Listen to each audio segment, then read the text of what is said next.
Hello and welcome to my channel. My name is Kathleen Alicea and I own over $1 million worth of property that cash flow every month for me and my family using other people's money. And I'm going to tell you guys exactly how I did it, so keep watching.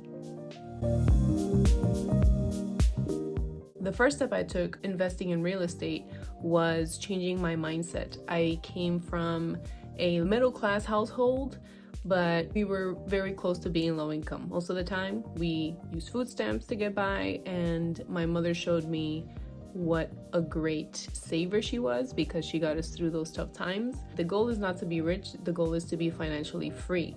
And working a 9-to-5 job, trading your time for money will never get you there because you can only make as much as you work. Your wage will most likely depend on your employer. Sometimes you will not be rewarded for the hard work or working more than others, so you don't have control over your financial stability and future. The mindset shift basically took me from wanting to get a good job, which I did.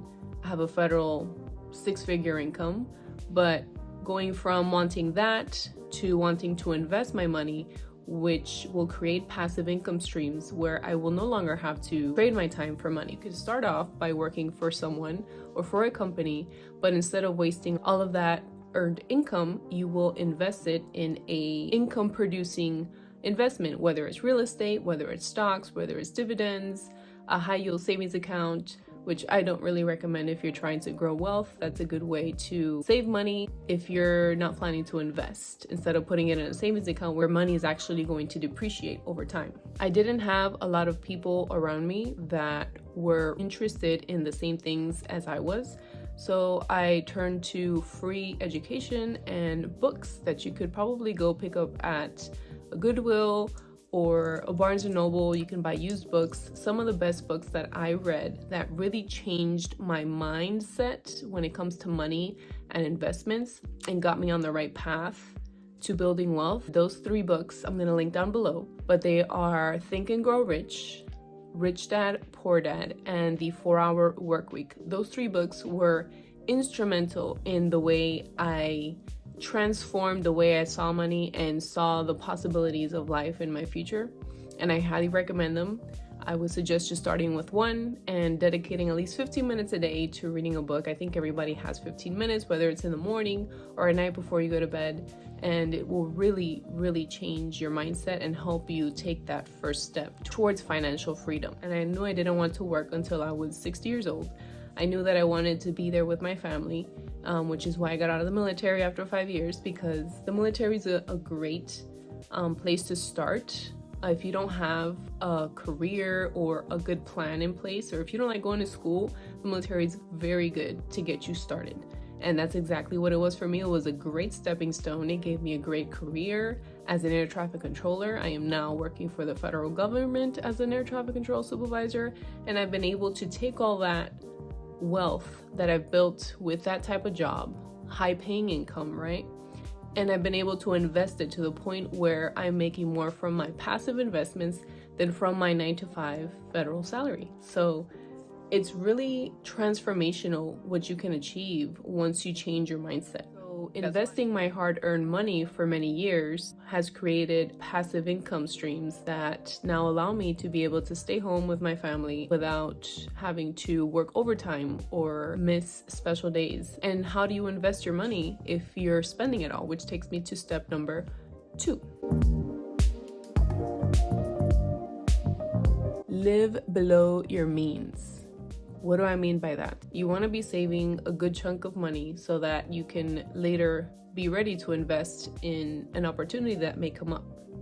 People say all the time, oh, I don't have enough money, I live paycheck to paycheck. Well, you have to sit down and see what your expenses are each month. You have your non-negotiables, which are shelter, food, and vehicles can be negotiable. You could take the bus, you could take public transportation, but if you have kids, I understand how that would be way more complicated. So maybe you have a $600 a month auto loan, which you can trade in for a $200 a month auto loan. Yes, you may be uncomfortable for maybe a year or two while you build your empire, but it'll all be worth it in the end because you will be able to purchase any type of vehicle that you will want for you and your family. Making that sacrifice in the beginning is definitely a must. There's things that you can eliminate, like eating out, Starbucks. You can invest in a nice little $20 coffee machine and make your own espressos at home. Instead of going to the movie theater and spending $60 to $100 on your family, you can see a movie at home and make your own popcorn and have unlimited candy and refreshments. It's all about perspective and what sacrifices you're willing to make so that you can get to your end goal. When I started my wealth journey, I was in the military earning way more than I needed, so I was saving a lot and I wasn't really eating out. I wasn't really going out with friends as often. I wasn't buying brand new clothes and shoes every weekend. I was just living below my means comfortably. I wasn't taking these extravagant trips that other people were going on, buying $5,000 TVs that I didn't need, jewelry. There's so many things you can waste money on, right? That's how I did it. I would save all of the income that I didn't need. Not to say that I didn't go out every once in a while, but I had a budget and I stuck to that budget every month. The second step is crucial. You need to sit down and you need to see what your expenses are versus your income, and you need to see what you can shave off that's not necessary and start saving that for your future. So what do I do once I change my mindset and I save some money? I don't know what to do with it. You have to go and learn. There's a lot of free information. We live in an age where you can go to YouTube, you can listen to free podcasts, you can also read some books, and the information that I've extracted from those books are worth millions of dollars. Some books that I recommend, and I will also link down below: How to Invest in Real Estate, Set for Life, and Rental Property Investing. Now, rental property investing is more for the investor that wants passive income. For rental properties, there's all types of rentals that you can do. I do short-term and long-term rentals. That's what I specialize in, but there's all types of real estate that you can get into, and real estate to me is the best type of investment. It has been for the past 1,000 years. Even with the recessions going up and down, you know that your investment will only go up with time, right? If you hold on to it long-term, or if you study the markets, you can take advantage of rising prices, knowing when the market is going to go up or down, and knowing when you can flip a house and make a big profit, like $20,000, $30,000, $40,000. I've seen people make $100,000 off a flip in 3 months. So it just depends on what you want to do. That's why I followed these steps, right? I changed my mindset, I saved my money, and when I was ready, I started learning as much as I could. YouTube, podcasts is where I've learned, I would say, a good 60 to 70% of what I know about real estate investing and credit. Credit is so important, and I'm going to talk about credit a lot in this channel. I've helped a lot of people fix their credit and get excellent credit to be able to have financial freedom for them and their family, to buy a house if they needed, to be able to qualify for a car, to have 0% interest credit cards. The sky's the limit what you can do with credit. The next step I took in my real estate investing journey that took me to owning over $1 million worth in real estate, put into action the knowledge that you have acquired, even if you feel you're not ready. You will never feel 100% ready. You need to make an educated decision. This is why you change your mindset. You save enough money. Every investment is a risk, but you lower the risk by educating yourself and preparing yourself to the point that even if you make mistakes and even if there's a risk, there's always a way out and there's always a way you can fix it. I've made a lot of mistakes. I started investing in real estate not knowing much, just what I had learned from YouTube and podcasts and the books, but there's only so much you can learn. And a lot of what you learn through life is through experiences. Once you have the knowledge and you know what steps to take and have a system, you should go ahead and jump from the cliff and start small. This is what I always recommend. Don't try to go and buy a 16-unit apartment complex unless you partner with somebody that really knows what they're doing and you're going to be bringing, the money that you saved. You can learn a lot from them, so you can get a lot more from that deal. If you're going to be doing this by yourself, you want to start small. I recommend maybe an apartment or a house, something that if you can't rent it out for any reason, you will still be able to pay with your wages. And that's what I did. I started investing small and I said, okay, if I can't rent this out or things go bad, I can always just pay for it myself or rent it out for less than what I wanted. I'm not gonna be in the hole. I'm not gonna get foreclosed on. It's all about making an educated decision, putting a plan in place, and taking action. What did I do once I pulled the trigger and took that first step? I stumbled and I made it happen, but I didn't give up because I had a plan in place and because I had a cushion of money if things didn't go well, whether it was with contractors. The first property that I bought was my home. I bought an apartment with a mortgage that was less than what I could afford or what I could qualify for. Let's just say at the time I was able to qualify for a $500,000 home loan, and I bought a $120,000 apartment. Now this apartment was about 10 years old and it did need some updating, but with the money that I had saved and the money that I was saving just on my monthly mortgage every month, I was able to make those updates relatively easily. I renovated the kitchen using the same cabinets. I just had them repainted, relaminated. I bought new quartz countertops. I looked for the best deals, and I got new appliances. I got them with 0% interest credit cards at Best Buy, which I was able to make payments on for almost 2 years. I renovated the bathrooms, and I tried to source the cheapest materials that were good quality, but they were on sale maybe. And I really shopped around to get the best deals. I didn't just go and splurge on the nicest, most luxurious tiles and fixtures and hardware just because I could have.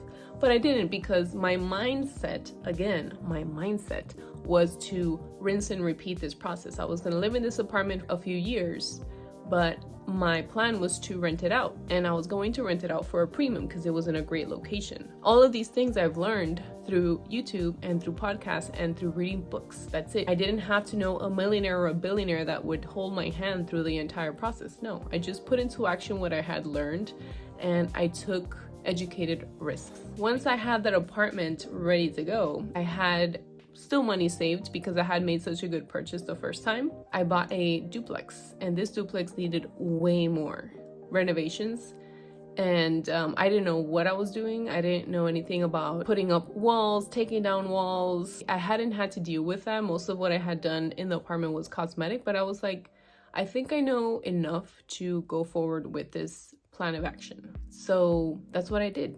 And I made a lot of mistakes, and I can take you guys through that whole process because I can make a whole video about all the mistakes that I made, issues with contractors, materials, but I made it work. And today I have sold that property, and I made over $60,000 from that deal in less than 2 years. But I learned so much from it that I feel like I earned millions of dollars from it, because everything that I learned in that property is allowing me to make better investments in a way that I feel more confident. To me, that was like a university, buying that property that was pretty much distressed, and I had to redo it completely from top to bottom. I'm talking about floors, drywall, electricity, plumbing, all the bathrooms, all the kitchens, because it had 2 kitchens. I took that on, and if I can do it, you can do it too. If you don't have any more funds, you have to start getting creative. You can either refinance the mortgage that you have using the equity, the forced equity that you put into it. If you had a rehab, you'd get a lot of money by selling it. You can do a 1031 exchange. You can sell it, use the profits to put into a bigger property that will create even more cash flow every month for you so that you can save and reinvest the same dollars. And that's what's beautiful about real estate investing, is that you put the dollars to work and they will multiply exponentially every single time. So the same $100,000 that you invested today, tomorrow will turn into $500,000, and then $1 million, and then $2 million, a snowball effect. Let's say you can't refinance, or you don't want to sell a home, you can use other people's money. And this is where credit is so important. If you have excellent credit, you can buy a house with a credit card. I have over $200,000 in credit cards that I could cash out today and go buy a house. There are houses in the market that I've seen that are $5,000, $10,000, $15,000, $20,000. And if you have a 0% interest credit card that you don't pay interest on it for 18 months, that gives you almost 2 years to buy this house, rehab it, and then refinance it into a loan so that you can pay off that credit card. And guess what? You didn't use any of your own money. The bank basically gave you the money to rehab. You use another 0% credit card to rehab the place. Then you pay them both off with the refinance. I highly recommend VA loans if you're a veteran, FHA loans if it's your own home. And yes, you can use FHA loans more than once. If you're a veteran, do look into the VA loan. They have a limit to how much you can qualify for. So again, I qualified for $500,000. And the house that I bought with that VA loan, which was the third property I invested in, was 155,000. So you do the math. I had that much left to buy another home using a VA loan. Of course, you have to live in that home for a year, which I did before I bought the other home with a VA loan. If you're not a veteran, you can use the FHA loan, which only requires 3.5% down. So it really brings your down payment, the money you have to bring to the table for your investment, way down. If you really want to take it to the next level, you can house hack. You can either buy a multifamily, 2, 3, 4 unit, 3.5% down, you live in one unit and you rent out the rest. You basically live for free. So you live there for a year, you rent it out, you buy another house. So having good credit is very important. I am going to be talking about credit a lot on this channel, so please write in the comments down below what you want to see, where you're at with your credit, and what would be most beneficial for me to start off. Everybody should know this. I don't know why they don't teach this in school. General education that we get in school doesn't really prepare you to have financial freedom. And that's why I created this channel. I feel like a lot of people are in the dark and you just need to wake up. I feel like once you change that mindset, there's no going back. It's like the Matrix. Once you wake up, it's never the same. I have a lot to share. This is why I created this channel. I can go on and on and on about credit, real estate investing, passive income, financial freedom, leveraging other people's money. I have so much information. I have thousands and thousands of hours of education, thousands of hours of experience that I would like to share with you so you don't make the same mistakes that I did along the way. Comment down below and tell me what you guys want to know about credit. Like credit repair, do you want to know how to leverage your credit, how to use credit cards the right way, which credit cards are the best credit cards, points is something that I don't know why not everybody takes advantage of this. I've taken vacations with my family paying just taxes. Just a few months ago, we flew to Puerto Rico. I bought 4 round-trip tickets. The price was about $700 or $800. I paid $40, which was a tax because you can't pay taxes with points, but everything else was free because I used points. Why? Because I used my credit cards to pay for everything. A lot of people are scared to use credit cards. Credit cards are not evil, okay? Credit cards are great. They are a great tool for your family, and you're missing out if you don't have a credit card in your family, multiple credit cards for that matter, and I can talk to you about which ones are the best ones. I control over $1 million worth of real estate because I have good credit and I'm leveraging other people's money. The bank bought these houses for me. Basically, I get to control them. I get to get all the equity. I get to make all the cash flow, and I didn't put my own money, except for maybe the down payments, which was such a small percentage for what they're actually worth. That's basically how I got to where I am today. Of course, it can be way more detailed, but we would be here forever. And for my first video, I just wanted to introduce myself and tell you guys how I got to where I am today. There's something about real estate that just really makes me happy. I don't know if it's because I get messages while I'm sleeping saying that a deposit was made into my bank account. It could be that. It could be that.